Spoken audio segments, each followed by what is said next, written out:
โอเควันนี้โอเคอ่ะนี่ก็ถือว่าสำเร็จเนาะการเจาะน้ำบาดาลอยู่โรงเรียนบ้านพ้นเชียงนี่ก็ถือว่าให้เพิ่นมาเจาะให้ก็ถือว่าสำเร็จแล้วเนาะเป็นพอเป็นยังเพิ่นก็วางหมดแล้วจ้ะเนาะถือว่าสำเร็จเนาะเป็นพอเป็นยังทอเขียวทอยังก็ใส่หมดแล้วเนาะถือว่าล้อทาแต่ว่าได้น้ำอันเก่าที่ออกไปแล้วก็มีแต่เอาได้หันไปจุ่มแล้วก็ถือว่าสำเร็จมื้อนี้เป็นซะเนาะสำเร็จมื้อนี้เป็น3วันเนาะ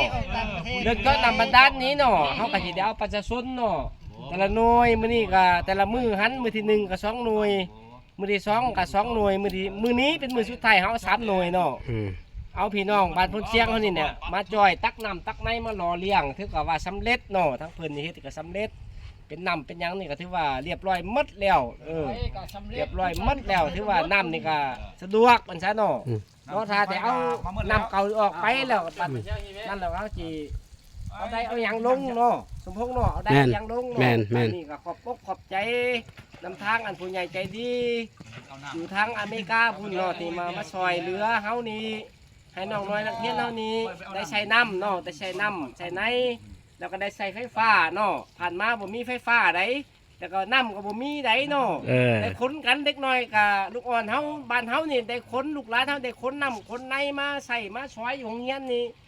แต่ผู้ใหญ่ใจดีนี่มาซอยปีนี้นี่ก็ถือระยะนี้นี่เนาะเดี๋ยวนี้นี่ก็ถือว่าบ่ได้ใส่เนาะเด็กน้อยก็บ่ได้ออกแรงงาน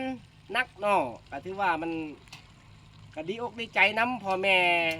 นักเรียนเนาะพ่อแม่เขาเจ้าก็ดีใจก็ฝากความมานี่แหละ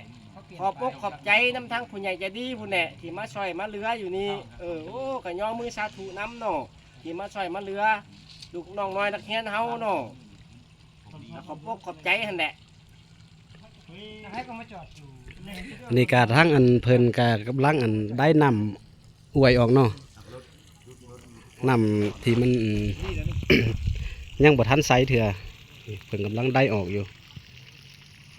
ได้จนว่านำแดงเบิดแล้วก็แต่เห็นนำไซขึ้นมาพุ่นเนี่ยผู้เพิ่นจึงเศร้าได้นี้ก็ได้40ปลายเมตรบ่45-46 เมตรปานนั้นน่ะก็ถือว่าสำเร็จเนาะ3 มื้อ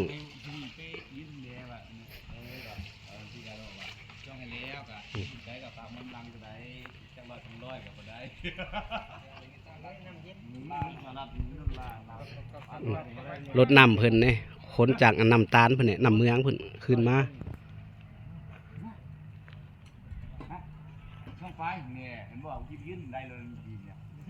หมอนี่ก็ถือว่าสำเร็จเจาะนำเนาะ